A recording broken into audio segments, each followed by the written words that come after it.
Bonjour à tous, bienvenue à cette conférence qui s'appelle « Avec de grands pouvoirs viennent de grandes responsabilités ». Et j'ai rajouté un petit sous-titre, « L'agilité, oui, mais pas à tout prix ». Avant de commencer, on va déjà remercier tous les sponsors qui font que cet événement peut avoir lieu chaque année. Ça fait quand même quelques années qu'on a la chance de faire ça. À l'IUT, j'ai la chance parce que c'est à tout près de chez moi et du coup, je peux venir à pied, c'est super. Qui je suis ? Alors, Sylvain Calmet, j'ai fait ma première transfo agile en 2009. J'ai subi ma première transfo agile en 2009. J'ai été product owner, scrum master, proxy, product owner, coach agile, agile master. Et depuis un peu moins de 2 mois, je suis scrum master chez SNCF Connect. Alors, comme vous pouvez le voir, je suis plutôt Serval que Spider-Man, mais on a tous nos héros de chez Marvel. Pourquoi cette conférence ? Alors déjà, disclaimer, je ne vais pas donner beaucoup de solutions. Le but de cette conférence va plutôt être de vous faire réfléchir, essayer de prendre un petit pas de recul sur l'agilité et tout ce qui en vient. Et comment je suis arrivé à cette conférence ? On fait de l'agilité depuis un certain temps et puis je me rendais compte qu'on était dans une équipe qui était plutôt agile et j'avais quand même dans l'équipe des coéquipiers qui dormaient plus la nuit, qui se mettaient la pression à fond. J'avais des coéquipiers qui, à l'inverse, étaient ravis de ne faire que exactement ce qu'on leur demandait. Alors, pas qu'ils n'étaient pas engagés ou pas qu'ils faisaient mal leur travail, mais il fallait que la story soit exactement écrite de la bonne façon et ils faisaient juste ce qu'on leur demandait et ils en étaient ultra contents. J'avais aussi des PO qui étaient sous l'eau tout le temps, qui étaient en train de se battre contre des moulins. Alors je me disais, non mais on n'est pas assez agile. On n'a pas le bon mindset, on n'a pas les bonnes pratiques. Il y a un truc, on rate un truc. Ou alors c'est la reste de l'entreprise qui n'a pas le bon mindset. En fait, je me suis dit, ça se trouve, c'est peut-être pas ça, c'est peut-être que l'agilité, ça a sans doute des grands pouvoirs, et c'est pour ça que c'est aussi pratiqué partout. Mais est-ce qu'on ne raterait pas un virage sur les responsabilités ? Alors, avec de grands pouvoirs viennent de grandes responsabilités. C'est pas tout neuf. A priori, Roosevelt le disait déjà. Great power involves great responsibility. Un grand pouvoir implique de grandes responsabilités. Il a dû le dire 2 fois parce qu'il a dû le dire plus vieux. Il s'est dit, c'est pas mal, je vais le redire une 2e fois. D'une autre façon, power always brings with it responsibility. Le pouvoir vient toujours avec des responsabilités. Et bien sûr, celui qui fait tout le temps les bonnes citations, Churchill a dû le dire aussi, à un moment ou à un autre, donc on ne sait pas trop d'où ça vient. Où il y a un grand pouvoir, il y a une grande responsabilité. Et pour finir, devant l'éternel, Stanley, qui nous a dit « With great power comes great responsibility », et qui l'a mis dans la bouche d'un... Alors, c'est rigolo, j'ai découvert qu'il avait le nom d'un président des États-Unis aussi, Benjamin Franklin Parker, l'oncle de Peter Parker, qui lui a dit ça quelques heures avant de se faire tuer par le voleur. Et Peter Parker, qui, dans la scène de l'enterrement, quitte l'enterrement en disant ceci, « Quoi que la vie me réserve, je n'oublierai jamais ces mots, un grand pouvoir implique de grandes responsabilités. C'est à la fois un don, mon don et ma malédiction. » Qui je suis Spider-Man. Ah, cette scène, fait les poils à chaque fois. En fouillant un peu sur le net, je suis tombé sur ça. 83%. 83%, ça, je me suis dit, ouais, c'est une bonne stat. J'adore les KPI. Moi, les rapports, les KPI, c'est mon truc. Sondage mené par Haystack, sortie de Covid, début 2021, sur des développeurs anglais. En gros, je crois que c'était un peu moins de 260 développeurs. Et ils ont découvert, suite au sondage, que, alors, c'est pas vraiment 83%, mais c'est plutôt 17% des développeurs interrogés ne ressentaient pas du tout de burn-out dans leur travail. Donc, ce qui veut dire quand même que 83% en ressentaient au moins un peu. On pourrait se dire, oui, c'est sorti de Covid. Alors, effectivement, dans le sondage, à peu près 80% disaient que le Covid avait amplifié ça. Mais les 3 critères principaux de ces raisons-là, ce n'était pas forcément le Covid, c'était la charge de travail à 47%, des processus inefficaces à 31% et des buts et des objectifs flous à 29%. Donc les 2 derniers se font un peu la bourre. Alors je dis, mais c'est pas possible en fait. L'agilité, enfin, je veux dire, aujourd'hui, dans le monde de l'IT, l'agilité est partout. Donc, pourquoi ça ne marche pas? Donc, j'ai décidé d'explorer un peu les pouvoirs de l'agilité. J'ai sélectionné 4 pouvoirs qu'on va regarder ensemble un peu de la même façon et voir comment ces pouvoirs, ils impliquent des responsabilités derrière et comment l'agilité compose avec ces pouvoirs. Le premier pouvoir, ça va être le pouvoir de l'engagement.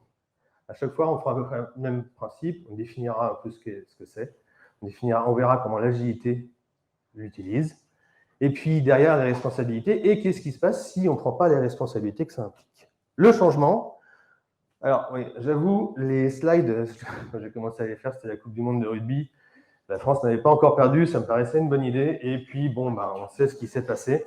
Je m'excuse, je n'ai pas voulu refaire la slide. Le collectif et la notoriété de l'agilité. Sur la notoriété, ça sera un peu différent parce qu'en fait, les 3 premiers sont des choses que l'agilité pousse à mettre en place ou à faire avec au niveau de l'équipe. La notoriété sera quelque chose au niveau de l'agilité en lui-même. Alors du coup, j'ai pensé, je me dis, mais qu'est-ce que c'est que l'engagement? Oh punaise.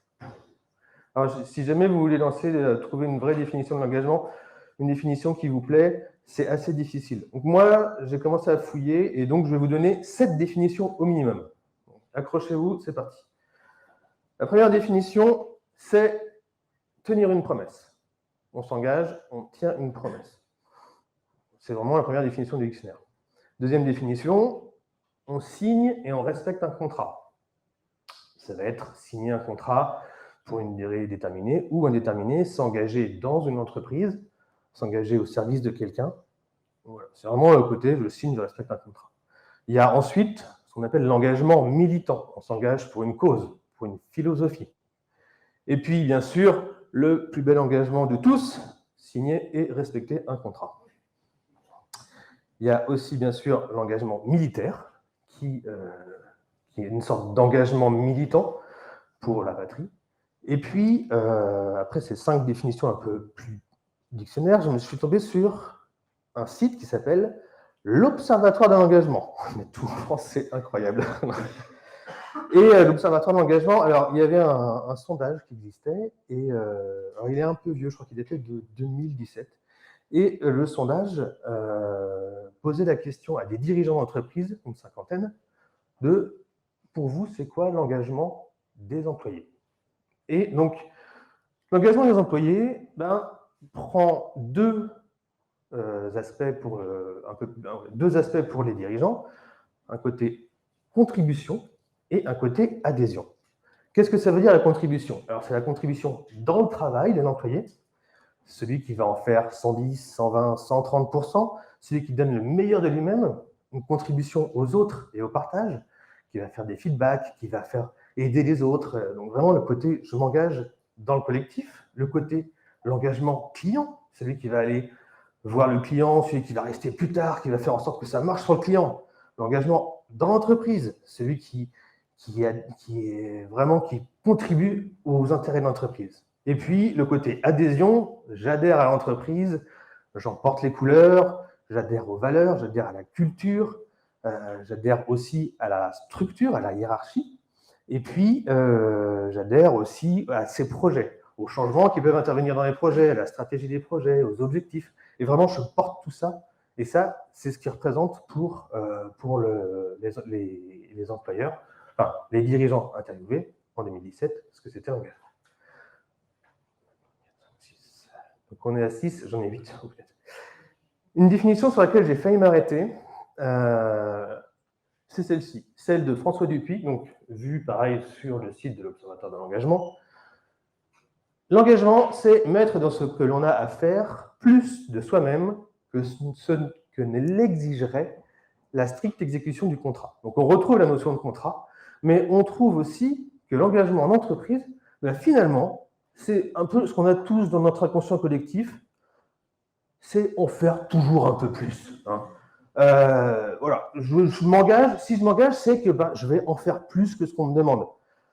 On parlait de mariage tout à l'heure, on dit les enfants c'est plus engageant que le mariage. Oui, parce que les enfants c'est toujours plus. En fait. C'est un peu le même principe. Et finalement, la définition sur laquelle je me suis arrêté, c'est celle de Gallup. Je ne sais pas si vous connaissez Gallup. Gallup est un institut de sondage. Alors, il ne se présente pas comme ça, il se présente comme une entreprise qui... Alors, entreprise d'analyse globale qui aide les leaders et les organisations à résoudre leurs problèmes les plus pressants. Leur mission, je vous invite à la lire, c'est génial. Tous les ans, Gallup fait un sondage sur l'engagement des salariés dans le monde. Et ils définissent l'engagement de cette façon-là. L'engagement des employés, c'est l'implication et l'enthousiasme des employés à la fois dans leur travail et dans leur lieu de travail. C'est super, une définition. Donc, du coup, je suis allé chercher la définition d'implication. Alors, il y en a plein, pareil. Attitude d'un employé vis-à-vis de son travail, manière d'être pour d'être plus productif. Ah, on en revient sur la productivité. Le truc que j'ai trouvé rigolo, c'est que dans les 7 principes de management de la qualité selon l'ISO 9004, on a un chapitre, qui est le 3e chapitre, qui s'appelle le principe numéro 3, implication du personnel. Donc même dans les normes ISO, vous trouverez des notions d'implication. Donc finalement, je me suis arrêté sur une définition que j'ai un peu combinée avec d'autres trucs. Donc c'est l'attitude par laquelle un employé s'investit et se dévoue à son travail. Elle illustre l'illustration factuelle de la motivation. Donc implication et motivation sont 2 choses différentes. L'implication d'un employé va être vraiment le reflet de sa motivation. Et l'enthousiasme, alors pareil, enthousiasme, si on vous cherchez, le TH d'enthousiasme, c'est Dieu en fait, c'est le théos. Et en fait, c'est à la base un truc très religieux, enfin très religieux. C'est dans la mythologie grecque, Dionysos qui prend la possession de quelqu'un, et ainsi de suite. Enfin bref, donc l'enthousiasme a quelque chose de religieux, et donc je l'ai traduit comme ça, une ardeur vive et profonde avec laquelle quelqu'un va aimer, admirer, se dévouer à quelqu'un ou quelque chose dans la joie et la bonne humeur. Et donc, à partir de ces 2 composantes-là, je me suis dit, c'est pas mal. Pour moi, l'engagement, c'est ça. C'est ma définition, je vous laisserai libre de choisir. Juste pour la petite histoire, Gallup sort aussi des chiffres tous les ans. Alors, c'est écrit petit, mais j'avais la flemme de... En France, entre 2021, 2022 et 2020, 7% d'engagés, 74% de pas engagés, c'est ceux qui font juste le travail comme il faut, et 19% d'activement désengagés, c'est ceux qui vont faire chier ceux qui sont engagés pour qu'ils ne soient pas engagés. Ça ne fait pas beaucoup, et surtout, c'est très en opposition avec une autre donnée que j'avais trouvée, qui est que 85% des personnes se perçoivent, enfin, se sentent perçues comme engagées. Donc, ouais. Bon, on voit que l'engagement, c'est pas facile à définir, mais néanmoins, l'engagement en entreprise, ça a pas mal de pouvoir. Je reprends les KPI Gallup. Qu'est-ce que ça apporte des collaborateurs engagés? 81% en moins d'absentéisme. Dans les milieux de santé, c'est presque 60% en moins d'accidents des patients. Dans les entreprises, où il y a beaucoup de turnover ou moins de turnover, c'est aussi du turnover en moins, 18, 43%. C'est 28% de moins de vols. Vous aurez plus de fournitures scolaires qui partiront à la rentrée. Ne vous inquiétez pas. 64% de moins d'accidents et plus de qualité. Moins de bugs quand les employés sont engagés. Après, il y a aussi des côtés positifs. Plus 10% de loyauté, donc qui est un peu lié au turnover, mais également de la loyauté envers les clients. Les clients sont plus loyaux quand les employés sont engagés. Plus de productivité et plus de profitabilité. Il y a d'autres choses qui ressortent aussi, que vous trouverez, plus de motivation, plus de créativité, plus d'innovation, et au niveau de la marque employeur, ça a également beaucoup de bénéfices d'avoir des employés engagés.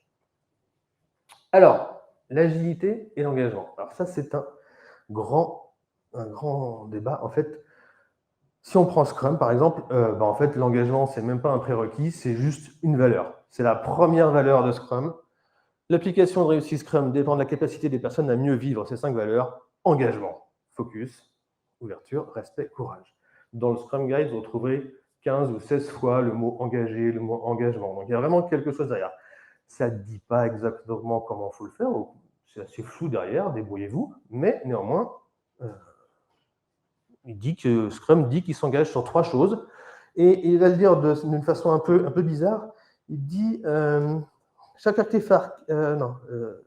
artefact contient un engagement qui apporte l'information nécessaire à la transparence et au focus rendant possible la mesure de progression. Et après, il s'engage sur l'objectif produit, on s'engage sur l'objectif de sprint et on s'engage sur la définition de fini. Donc, c'est 3 engagements que Scrum porte. Alors, on dit, oui, mais bon, c'est facile, on s'engage. Comment on manipule nos chers collaborateurs pour qu'ils s'engagent?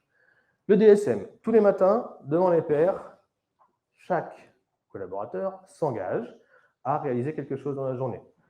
Il le dit devant les autres, il le dit à haute voix, et donc, de ce fait-là, ça crée de l'engagement. On répète ça à une échelle un peu différente. À la fin de chaque sprint, au début de chaque sprint, l'équipe s'engage collectivement à réaliser un objectif de sprint. Ils le font devant les autres, et donc on essaye d'y arriver. De la même façon, il est vu que dans cette magnifique communion qu'est le PI Planning, on va aussi créer cet engagement, un engagement encore plus global, vers un objectif encore plus haut. Et finalement, on s'engage aussi au niveau des rétrospectives, puisque à la fin de chaque rétrospective, une ou plusieurs personnes s'engagent à porter une action sur le sprint d'après. J'ai rajouté l'expérimentation parce que c'est plus dans la logique où Scrum, toutes les pratiques agiles nous incitent à expérimenter des nouvelles choses, et le fait d'expérimenter, il est prouvé que ça crée de l'engagement, c'est quelque chose où les gens vont trouver l'engagement. Ok, on voit qu'on a l'engagement, on voit que ça apporte plein de choses, on voit que Scrum nous manipule pour le faire. Très bien. Mais alors, quelles sont les responsabilités que ça implique?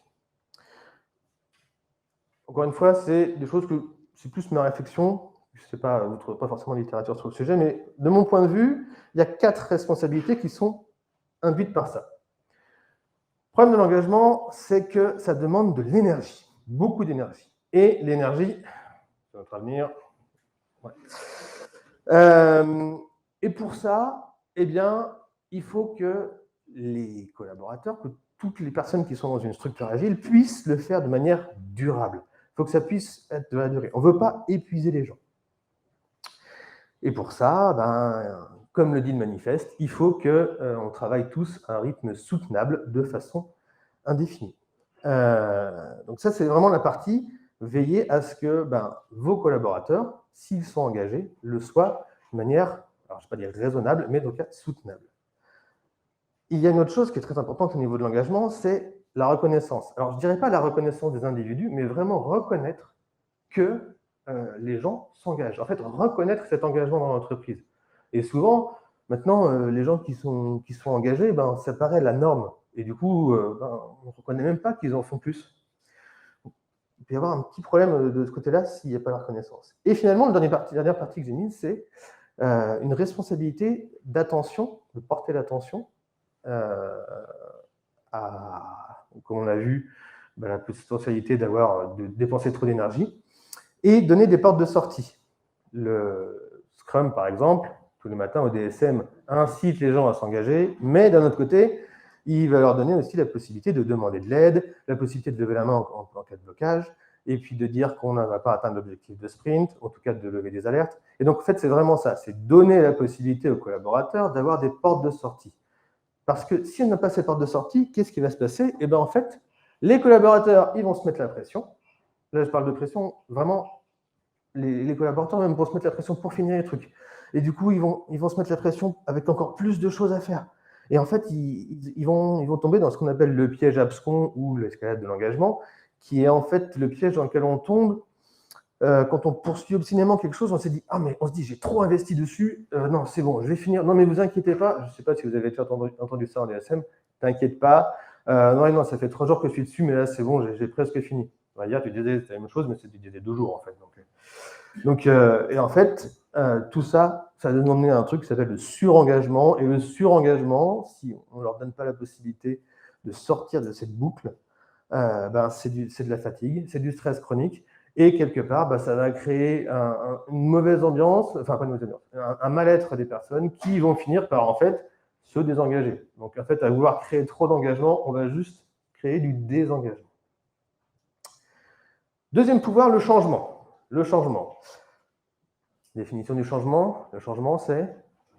Non, oui, bien sûr. Le changement, ça a été plus simple. Bon, le fait de changer, le fait de ne plus être le même, modification plus ou moins profonde d'une situation. Finalement, la définition Wikipédia était très bien. Pris absolument, on dirait, vous allez bien. Pris absolument, le changement désigne le passage d'un état à un autre, qui peut s'exercer dans des domaines très divers et des niveaux très divers.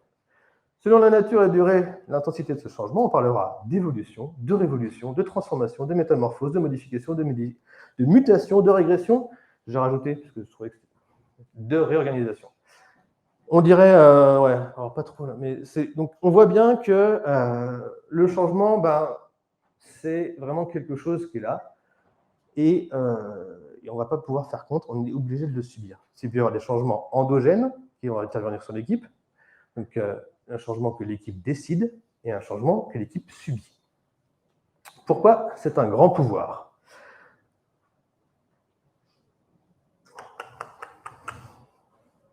Il manque une slide.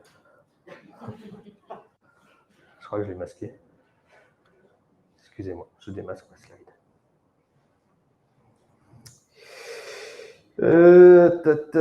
Tac. Pourquoi elle veut pas? Excusez-moi. Afficher la slide. Afficher la diapositive. Ah, nous y voilà. C'est bien ce qui me semblait. Parce que... Hop là. Le changement. Ça fait un moment qu'on en parle. Si vous ne connaissez pas ce monsieur, il s'appelle Héraclite et il disait, Pantareille, excusez mon accent grec, tout cool, ça veut dire, pardon, excusez-moi, tout cool. Ça veut dire que le changement est permanent et qu'on ne peut rien contre ce changement, en fait.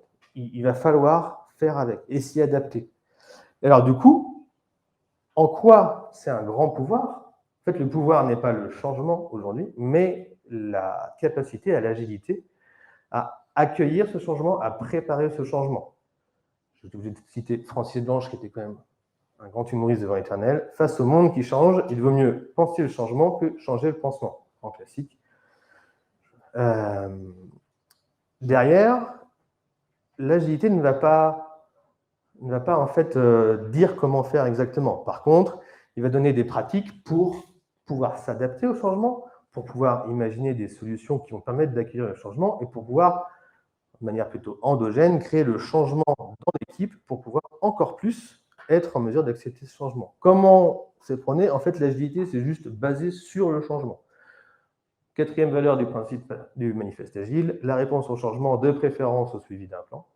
Et deux sous-principes, accueillir chaleureusement les changements. Ah oui, merci. Vous changez. Comme ça va nous donner un avantage concurrentiel. Et puis, à intervalles réguliers, réfléchir à se changer soi-même pour s'ajuster et pour s'améliorer. Vous trouverez plein de littérature sur le sujet. Les changements agiles, le Lean Startup, Agile Change Management. Ce qui est intéressant, c'est que il va y avoir des livres sur le changement, la gestion du changement via l'agilité. Par exemple, Lean Startup va vous parler de pivot. Et également, les livres sur quelles implications au niveau de l'entreprise ce changement va gérer. Okay, bon. Les frameworks, on sait tous comment ça gère le changement. Scrum va nous faire des itérations, un backlog avec, qui va changer des priorités tout le temps. Dès que le sprint a commencé, on change les prios. On fait des incréments, des petits pas, on avance. Modern Agile va nous dire il faut apprendre, accepter le changement en apprenant. Et puis, Art of Agile va nous dire livrer régulièrement pour pouvoir apprendre et pour pouvoir vous améliorer, pour pouvoir vous adapter à tous les changements qui peuvent arriver.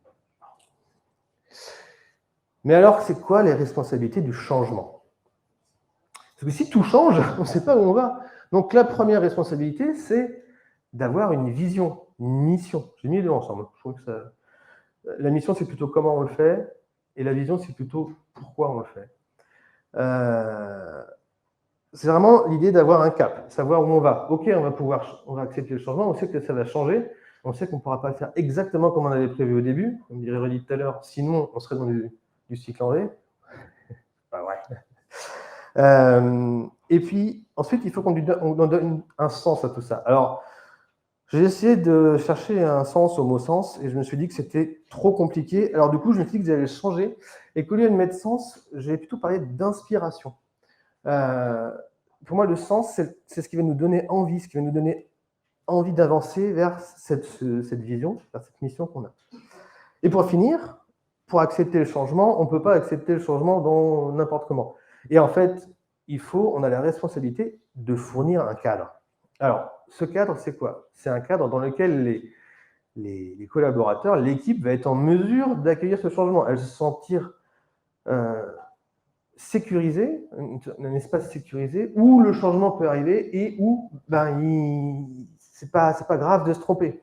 Un cadre où en fait, on peut faire ce qu'on veut et on n'est pas, on nous fait confiance, on est responsabilisé sur ces changements-là.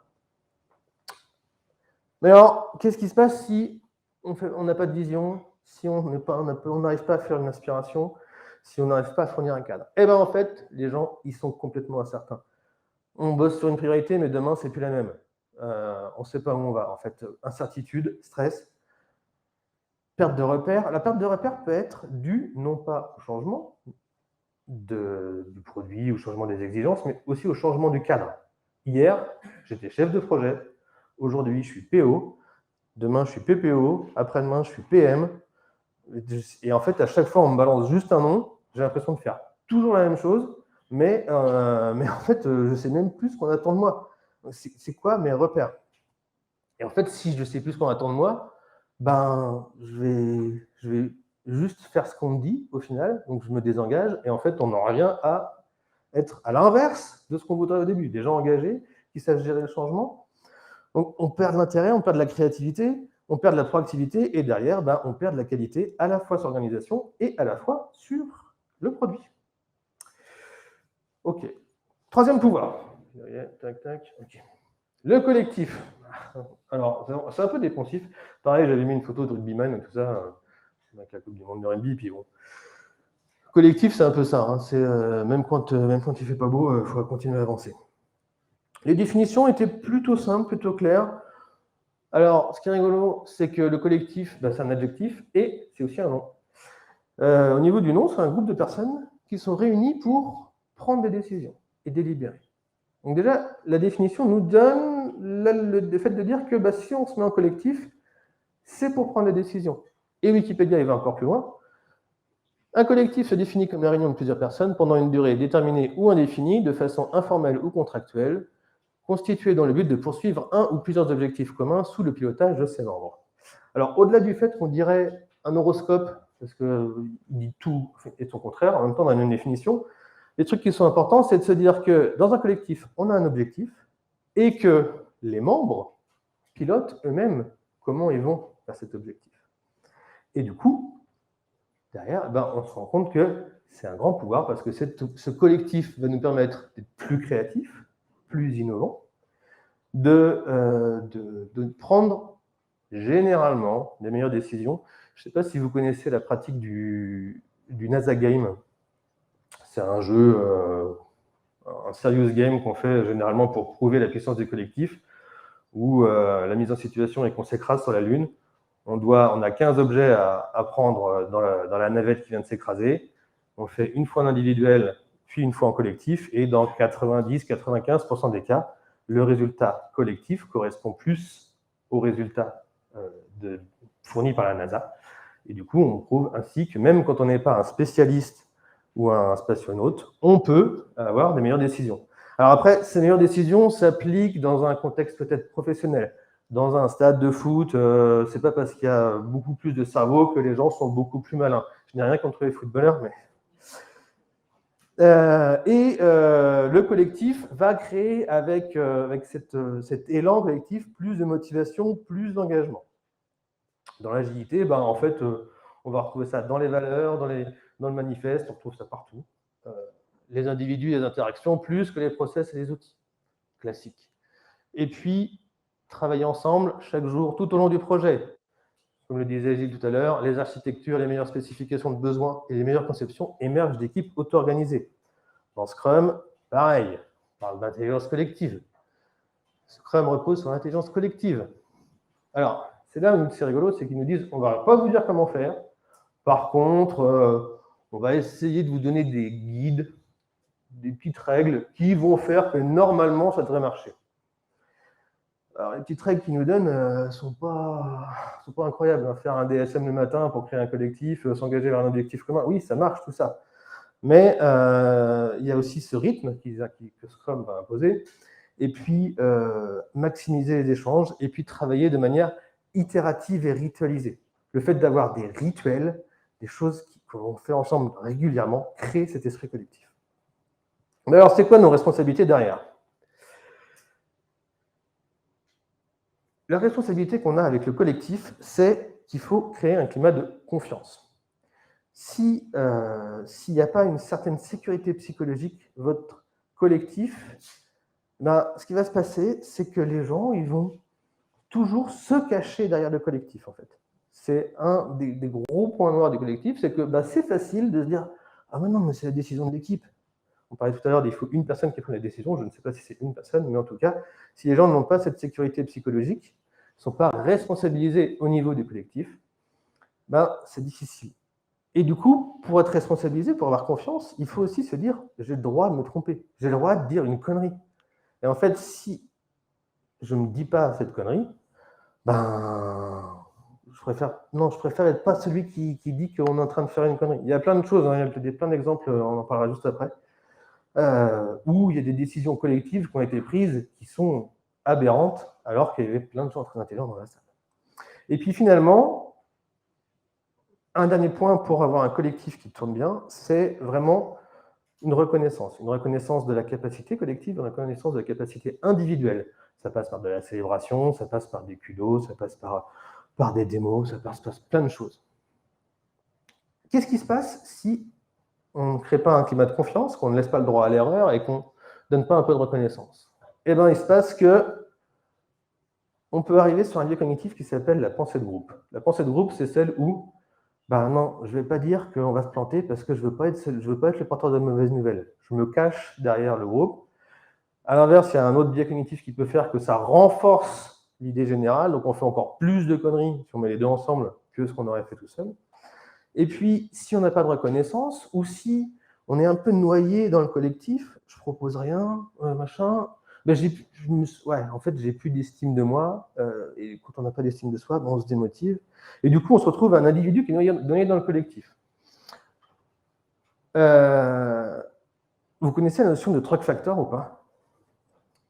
Et en fait, il y a un collaborateur qui m'a dit l'autre jour, je trouve ça très intéressant, mais en fait, le truck factor, c'est juste horrible. On dit aux gens, t'inquiète pas, tu peux te faire éclater par un camion, on pourra te remplacer du jour au lendemain, tu sers à rien. Mais elle est où l'estime de soi là-dedans? Non, mais c'est juste que tu fasses ton transfert de connaissances, parce qu'au cas où tu meurs, faut qu'on puisse te remplacer, faut qu'on puisse continuer sans toi. Wow. C'est chaud quand même. Bref, toujours est-il que l'individu et le collectif sont deux choses très, très importantes à garder en tête. Dernier pouvoir, la notoriété. Alors, un truc qui m'avait fait marrer, je l'ai mis, c'est que dans tous les CV que j'ai reçus récemment, il y a toujours Agile, Scrum, XP, Kanban. Pas toujours XP, mais c'est toujours rigolo de voir qu'il y a des gens qui ont fait de l'extreme programming. Moi, j'en ai jamais fait, et je pense qu'il n'y a pas grand monde qui en a fait, mais c'est toujours rigolo de mettre les gens « Ah, tu as fait de l'extreme programming ?» Non, mais c'est parce que c'est la case à cocher dans le... Donc, vous avez essayé d'enlever XP du truc. Tout le monde parle d'agilité, dès qu'il y a un problème, mais non, mais t'es pas agile, machin. À tel point qu'on arrive à trouver sur Internet des mèmes comme ça, où les gens n'en peuvent plus de cette agilité. Donc j'ai vu ça à Gilles Touraine et je trouvais que c'était génial. Ça représente vraiment, vas-y, dis agile encore une fois. Mais bon, la notoriété de l'agilité, pour moi, ça a quand même pas mal d'avantages. Premier avantage, tout le monde connaît. Tout le monde connaît aujourd'hui l'agilité dans le milieu de l'informatique, voire plus loin. Et ça, c'est trop bien. Plus besoin de poser la question, comment on fait un projet? On va le faire en agile. Et mes parents connaissent même le nom de mon métier. Ils ne savent pas ce que je fais, mais ils connaissent le nom de mon métier. Il y a... À Gilles Touraine, j'ai entendu un truc qui m'a fait... Je trouvais ça génial. Il y a eu une conférence qui a été donnée par Alex Boutin sur l'agilité, et il y a une question qui a été posée. Comment vous expliquez qu'en école, on apprenne encore le cycle en V et le waterfall? Ben, peut-être parce qu'il n'y a pas que l'agilité dans le monde, en fait. Et à un moment, la pensée unique, il faut l'arrêter. Bref. Comment l'agilité elle est arrivée à être aussi célèbre que ça? Alors, je pense que c'est peut-être, alors pas en mentant, mais en se survendant. Jeff Sutherland, co-auteur de Scrum, qui a fait le Scrum Guide, il a quand même sorti un livre qui s'appelait L'art d'en faire 2 fois plus en 2 fois moins de temps. On va bosser 4 fois plus vite avec l'agilité, ne vous inquiétez pas, il n'y a pas de problème. Ou Accelerate, qui dit avec le DevOps, vous allez encore plus vite. Alors, en fait, on sait bien que l'agilité, c'est pas ça. Si on pense que c'est ça, ça va poser problème. Deuxième chose, pourquoi c'est aussi célèbre? Il y a aussi, je pense, un effet de halo ou un effet d'aura où se dire bah, ça a marché, ça marche pour les GAFA. On a tous, dans notre inconscient, le fait de se dire ah, les GAFA, ils font de l'agilité. Google, ils ont sorti les design sprints, donc ils sont agiles. Spotify, ils sont trop forts. Ils ont travaillé en Scrum. J'ai vu, il n'y a pas longtemps, Rachel Dubois en conférence. Elle avoue elle-même qui est PO chez Spotify, elle avoue elle-même que oui, le modèle a été théorisé, oui, il a été testé à un moment, mais non, ce n'est plus du tout le modèle aujourd'hui qu'ils utilisent. Voilà. Et pourtant, on pense tous que Spotify travaille toujours comme ça. Pareil, on pense tous que Apple, Netflix, tout ça, c'est hyper agile. J'ai eu beaucoup de mal à trouver de la littérature sur le sujet et j'aimerais bien en trouver. J'aimerais bien qu'ils publient des trucs. Toujours est-il que si on utilise l'agilité, ben, on a des responsabilités qui sont inhérentes en fait à l'agilité. Le premier, c'est le résultat. Parce qu'en fait, si ça ne marche pas, c'est quoi? C'est la faute de l'équipe, c'est la faute du produit, c'est la faute de l'agilité, c'est la faute de l'entreprise qui n'est pas assez agile. En fait, parfois, non, parfois ça ne marche pas, quoi. Deuxième responsabilité qu'on a, c'était pas mal évoqué tout à l'heure, c'est la responsabilité de s'améliorer. Et c'est une responsabilité qui est à la fois liée à l'entreprise, permettre à l'entreprise de s'améliorer, mais aussi à l'équipe. C'est-à-dire que l'équipe, elle a la responsabilité, on lui donne la capacité de s'améliorer. Équipe auto-organisée, on voyait tout à l'heure. Troisième responsabilité, la formation. C'est sûr que, en fait, formation au-delà juste de il faut faire un DSM le matin, il faut faire des sprint planning, il faut faire un PI planning. Non, au-delà de tout ça, il faut qu'il y ait une prise de conscience que, en fait, c'est une boîte à outils et il n'y a pas forcément tous les outils dedans. Quatrième chose, le respect des valeurs. Pour moi, les valeurs agiles sont plutôt humanistes, plutôt bonnes à suivre. Avis perso, vous avez le droit d'être d'accord. Mais parfois, en fait, les valeurs, elles ne sont pas forcément en cohérence avec mes valeurs individuelles, elles ne sont pas forcément en cohérence avec les valeurs d'entreprise, et du coup, ça peut être un peu embêtant. Et puis pour dernière responsabilité, je pense qu'on a quand on travaille en agilité, c'est d'être un peu humble. Le coup de comment vous expliquer qu'on enseigne encore le cycle en V et le waterfall en école, ça va, il y a un moment, balaye devant ta porte. Alors qu'est-ce qui se passe si on ne fait pas tout ça? Eh bien, clairement, on va être déçu. Et pas que l'équipe. Enfin, il y a plein de développeurs qui maintenant disent mais moi je ne veux plus bosser en agile parce que c'est trop déceptif. Ou alors il y a trop grandes attentes et derrière on est déçu. Ou alors ça va pas. Les valeurs non respectées, dans ce que je disais, ce que je disais tout à l'heure, il peut y avoir vraiment une dissociation entre mes valeurs à moi, les valeurs agiles, les valeurs que le coach agile il a compris, les valeurs que le Scrum Master il essaye de mettre en place, les valeurs de l'entreprise. Il y a beaucoup de valeurs. Et puis au final, on m'avait promis monts et merveilles, on m'avait promis une équipe autonome, on m'avait promis que je pourrais faire ce que je voulais. Au final, on m'impose de faire du safe, on m'impose de faire du Scrum. Dans quelle mesure, et on pourrait se poser la question, si l'organisation est un produit, c'est qui le PO? Il est où? Donc on a vu qu'avec avec l'engagement, on avait un pouvoir qui est important, mais qu'il faut le gérer sur la durée. On a vu qu'avec le changement, on gère le changement comme on peut avec l'agilité, mais néanmoins, il faut savoir à peu près où on va. On a vu que le collectif, c'est un grand pouvoir. Par contre, en gros, on peut se cacher derrière. On a vu que l'agilité, c'est super, mais en fait, c'est assez flou quand on lit les différents trucs. Scrum Guide, c'est 13 pages. Et plein de gens disent, oui, mais en 13 pages, ça fait toute une orga, quoi. Enfin, désolé, mais ça ne répondra pas à toutes vos questions. Et du coup, c'est quoi le vrai risque? Et alors, du coup, j'ai oublié un S aussi, excusez-moi.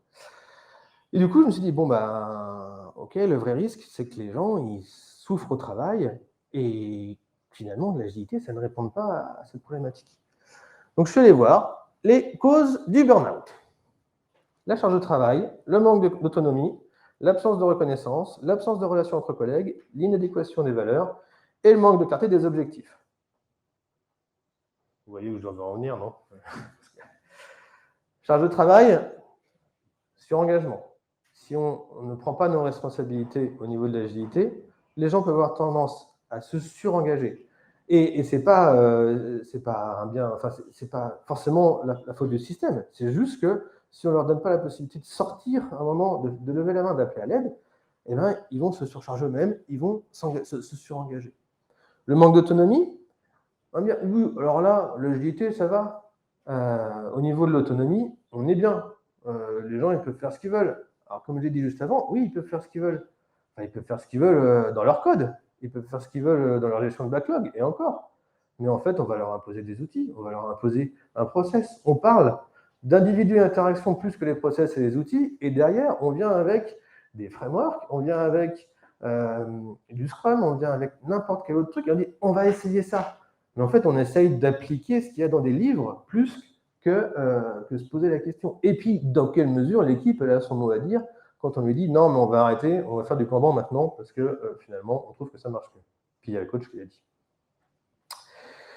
Troisième chose, l'absence de reconnaissance. Donc là, on l'a vu au niveau du collectif, au niveau du track factor, même au niveau de l'engagement. Si on ne met pas en marche une démarche vertueuse de feedback, ben, on se retrouve avec des gens qui ont toujours l'impression de ne pas en faire assez, de ne pas être au niveau. Et ça, je pense que c'est le pire. Et du coup, qu'est-ce qu'ils font pour être au niveau? Ils se remettent plus de travail. Ils s'engagent encore plus. Ils se crament encore plus. Bon. L'absence de relation entre les collègues. Alors là, normalement, les différents frameworks, les différentes process agiles nous incitent à beaucoup échanger, à faire des rétrospectives, à se poser autour de la table, à faire de l'intelligence collective. Néanmoins, avec le télétravail et aussi avec tous ces process, en fait, tous ces process suppriment ce côté naturel de l'interaction. Impose de faire des rétros. Alors, c'est bien de faire des rétros, par contre, si c'est une sorte de figure imposée où les gens se disent de toute façon, moi, je peux dire ce que je veux, comme dirait le fermier dans Kaamelott, je gueule, je pourrais gueuler dans le cul d'un poney, ça serait pareil. Enfin, c'est un peu ça. En rétro, je dis ce qui ne va pas, mais on me dit, oui, mais alors du coup, il faudrait une action au niveau de l'équipe, qu'on puisse activer nous-mêmes. Donc, du coup, plutôt qu'aller râler au niveau de la direction qu'on n'a pas les moyens, je te propose qu'on fasse de la réestimation et que toi, tu fasses plus de revues de code. Wouh! L'inadéquation des valeurs, on en a parlé juste avant, les valeurs de l'entreprise, les valeurs agiles, les valeurs individuelles qui peuvent être complètement dissonantes. Et puis, le manque de vision, le manque de clarté dans les objectifs, le fait de savoir où on va. Parfois, on se dit, mais en fait, j'ai l'impression qu'on change d'avis tout le temps. Les prios, on vient de commencer le PI planning, on s'est engagé sur 3 mois en tant que collectif, et là, on vient de nous voir en disant, au fait, il y a un truc qui est plus prioritaire que tout ce qu'on a priorisé. Mais ok, mais c'est pas grave, on accepte le changement chaleureusement, car ça nous donne un avantage compétitif. Vous allez me dire, ok, c'est une belle responsabilité, mais c'est la responsabilité de qui? Parce que, en fait, c'est bien d'être responsable, mais c'est la responsabilité de qui? Alors, je balaye dans ma porte. Je pense que c'est du Scrum Master, de l'Agile Master, mais je préférais Scrum Master parce que les initiales de Scrum Master, c'est SM comme Spider-Man. Eh oui.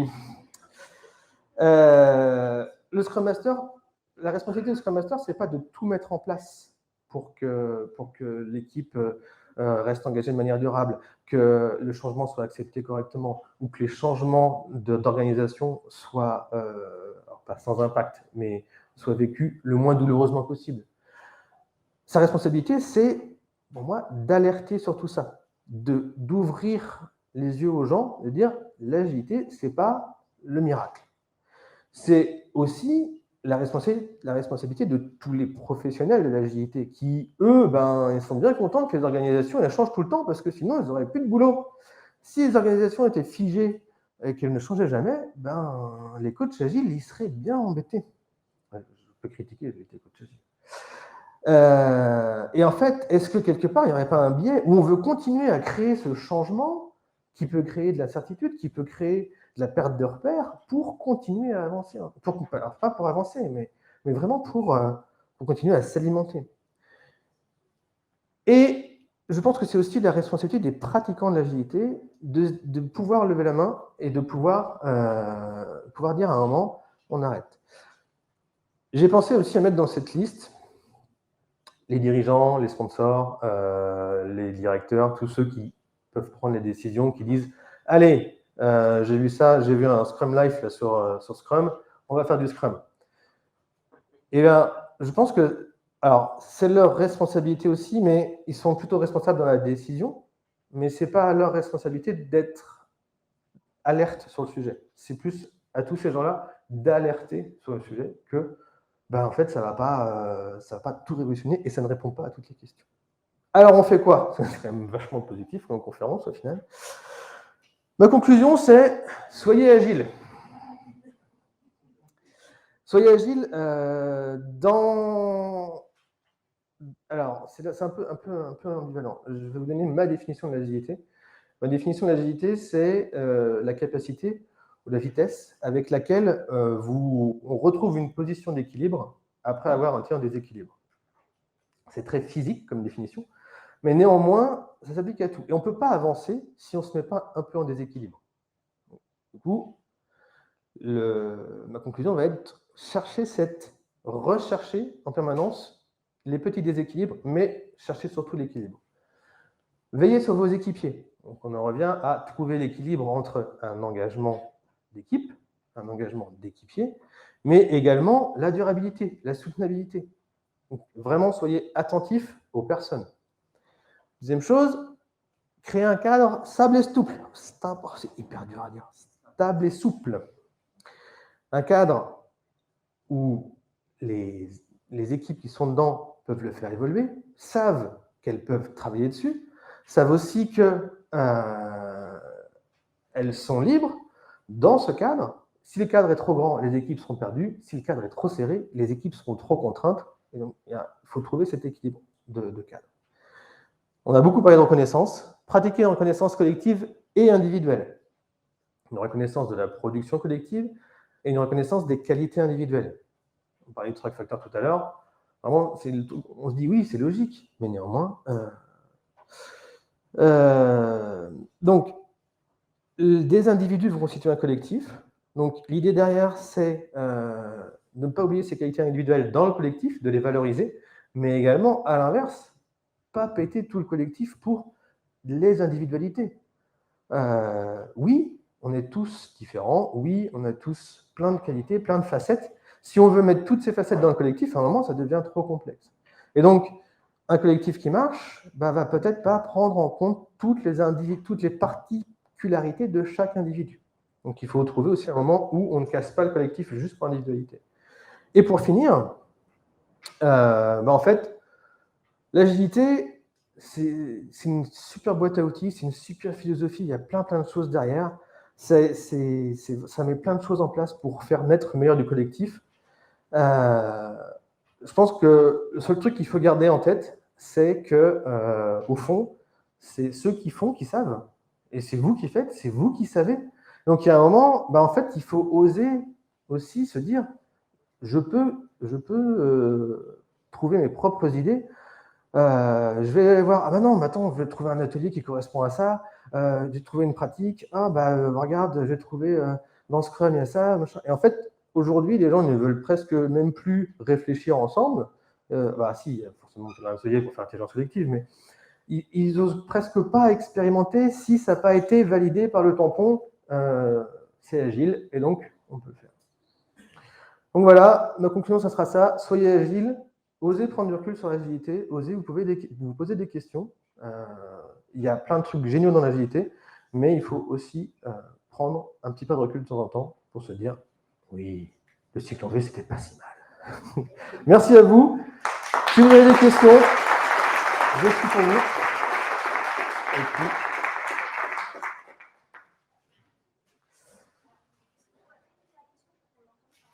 est-ce que je pourrais répéter la question?